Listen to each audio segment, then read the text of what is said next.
Bonus, dividend, stock split പോലുള്ള corporate അനൗൺസ്മെൻറ്റുകളുടെ പശ്ചാത്തലത്തിൽ നമുക്ക് ഫോക്കസ് ചെയ്യാവുന്ന ചില സ്റ്റോക്കുകളെയാണ് ഇന്നത്തെ വീഡിയോ വഴി പരിചയപ്പെടുന്നത്. ഒന്നാമത്തെ സ്റ്റോക്ക് സൈഡസ് വെൽനസ് ലിമിറ്റഡ്. കഴിഞ്ഞ ട്രേഡിംഗ് സെഷനിൽ 4% ഉയർന്ന് 1914 സ്റ്റോക്ക് ക്ലോസിംഗ് നൽകി. 52 വീക്കായി 2484, 52 വീക്കിലോ 1493. സൈഡസ് ലൈഫ് സയൻസ് എന്ന കമ്പനി കഴിഞ്ഞ ദിവസം ക്വാർട്ടർലി റിസൾട്ട് പുറത്തുവിട്ടിരുന്നു. ക്വാർട്ടർലി റിസൾട്ടിൽ കമ്പനിയുടെ നെറ്റ് പ്രോഫിറ്റ് 15% വർദ്ധിച്ച് 172 കോടിയായി ഉയരുകയും ചെയ്തു. കമ്പനി 1:5 എന്ന റേഷ്യോയിൽ സ്റ്റോക്ക് സ്പ്ലിറ്റ് പ്രഖ്യാപിച്ചിട്ടുണ്ട്. 10 രൂപ ഫേസ് വാല്യൂ ഉള്ള ഈ കമ്പനിയുടെ ഓരോ ഷെയറുകളും 2 രൂപ ഫേസ് വാല്യൂ ഉള്ള 5 ഷെയറുകളായി സ്പ്ലിറ്റ് ആവുകയാണ്. കൂടാതെ 6 രൂപ പെർ ഷെയർ എന്ന റേറ്റിൽ ഡിവിഡൻഡ് പ്രഖ്യാപിച്ചു. ക്വാർട്ടർലി റിസൾട്ട് സെഷനിലും പെർഫോമൻസ് മികച്ചതാണ്.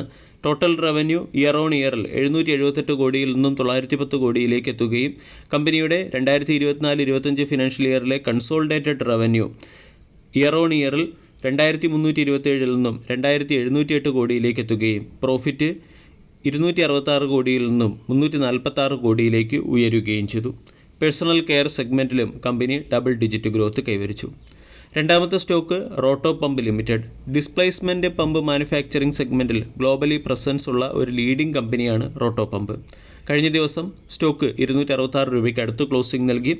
49 കമ്പനിയുടെ വാല്യുവേഷനാണ്. 52 വീക്ക് ഹൈ 373, 52 വീക്കിലോ 175.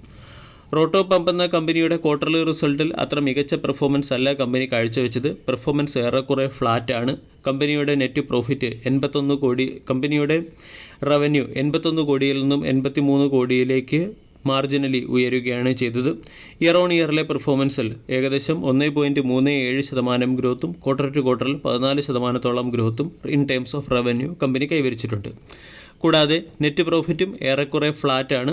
12.76 കോടിയിൽ നിന്നും 12.57 കോടിയിലേക്കാണ് ഇയർ ഓൺ ഇയറിൽ നെറ്റ് പ്രോഫിറ്റ് ഫ്ലാറ്റായിരിക്കുന്നത്.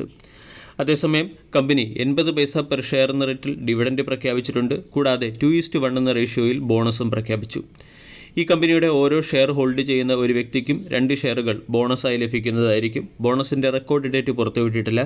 എന്നാലും 2025 ജൂലൈ 16 മുൻപേ ഈ കോർപ്പറേറ്റ് ആക്ഷൻ പൂർത്തിയായിരിക്കും. മറ്റൊരു സ്റ്റോക്ക് കോഫോർജ് ലിമിറ്റഡ്. കോഫോർജിൻ്റെ സ്റ്റോക്ക് സ്പ്ലിറ്റ് റെക്കോർഡ് ഡേറ്റ് കമ്പനി പുറത്തുവിട്ടിട്ടുണ്ട്. 1:5 എന്ന റേഷ്യോയിലാണ് കോഫോർജ് സ്റ്റോക്ക് സ്പ്ലിറ്റ് പ്രഖ്യാപിച്ചിരിക്കുന്നത്. 10 രൂപ ഫേസ് വാല്യൂ ഉള്ള ഈ കമ്പനിയുടെ ഓരോ ഷെയറുകളും 2 രൂപ ഫേസ് വാല്യൂ ഉള്ള 5 ഷെയറുകളായി സ്പ്ലിറ്റ് ആവുകയാണ്. ജൂൺ 4 കോഫോർജിൻ്റെ stock split record date. Bajaj ഫിനാൻസും കോർപ്പറേറ്റ് അനൗൺസ്മെൻറ്റ് മുമ്പ് പ്രഖ്യാപിച്ച ഒരു സ്റ്റോക്ക് തന്നെയാണ്. ബജാജ് ഫിനാൻസിൻ്റെ സൈഡിൽ നിന്നും ഇപ്പോൾ അപ്ഡേറ്റുകളൊന്നുമില്ല. എന്നാലും കമ്പനി 4:1 എന്ന റേഷ്യോയിൽ ബോണസ് പ്രഖ്യാപിച്ചിരുന്നു. 1:2 എന്ന റേഷ്യോയിൽ സ്റ്റോക്ക് സ്പ്ലിറ്റും 56 രൂപ പെർ ഷെയർ എന്ന റേറ്റിൽ ഡിവിഡൻഡും പ്രഖ്യാപിച്ചിട്ടുണ്ട്. ബോണസിൻ്റെയും സ്റ്റോക്ക് സ്പ്ലിറ്റിൻ്റെയും റെക്കോർഡ് ഡേറ്റ് പുറത്തുവിട്ടിട്ടില്ല എങ്കിലും 2025 ജൂൺ 27 മുൻപേ ഈ corporate action പൂർത്തീകരിച്ചേക്കും. Defence സെക്ടറിലെ Paras defence തുടർച്ചയായി പ്രോഫിറ്റ് ബുക്കിംഗ് നേരിടുന്ന ഒരു സ്റ്റോക്കാണ്. കഴിഞ്ഞ 2 ട്രേഡിംഗ് സെഷനുകളിലായി 11%-ലേറെ സ്റ്റോക്ക് ഇടിയുകയും ചെയ്തു. കഴിഞ്ഞ ദിവസവും 6.58% ഇടിഞ്ഞു. പ്രൊമോട്ടേഴ്സ് ഈ കമ്പനിയുടെ സ്റ്റേക്ക് ഓഫ്ലോഡ് ചെയ്തു എന്നുള്ള വാർത്ത വന്നതിൻ്റെ പശ്ചാത്തലത്തിലാണ് സ്റ്റോക്കിൽ ചെറിയ രീതിയിലുള്ള ഒരു സെല്ലിംഗ് വന്നത്. പ്രൊമോട്ടേഴ്സ് ഏകദേശം 3% സ്റ്റേക്കാണ് ഓഫ്ലോഡ് ചെയ്തത്. അതിൻ്റെ പശ്ചാത്തലത്തിലായിരിക്കാം പാരസ് ഡിഫൻസ് എന്ന സ്റ്റോക്കിൽ പ്രോഫിറ്റ് ബുക്കിംഗ് വരുന്നത്. കൂടാതെ ബോട്ടം ലെവലിൽ നിന്നും സ്റ്റോക്ക് 71% ഉയരുകയും ചെയ്തിരുന്നു. പാരസ് ഡിഫൻസും സ്റ്റോക്ക് സ്പ്ലിറ്റ് പ്രഖ്യാപിച്ചിട്ടുണ്ട്. 1:2 എന്ന റേഷ്യോയിലുള്ള സ്റ്റോക്ക് സ്പ്ലിറ്റാണ് പ്രഖ്യാപിച്ചത്. പാരസ് ഡിഫൻസിൻ്റെ ക്വാർട്ടർലി റിസൾട്ടിൽ കമ്പനിയുടെ നെറ്റ് പ്രോഫിറ്റ് 117%, റവന്യൂ 36% ഉയർന്നത്. Paras ഡിഫൻസിൻ്റെയും stock സ്പ്ലിറ്റിൻ്റെ record date പുറത്തുവിട്ടിട്ടില്ല. Video എല്ലാവർക്കും ഇഷ്ടമായി എന്ന് വിശ്വസിക്കുന്നു. താങ്ക്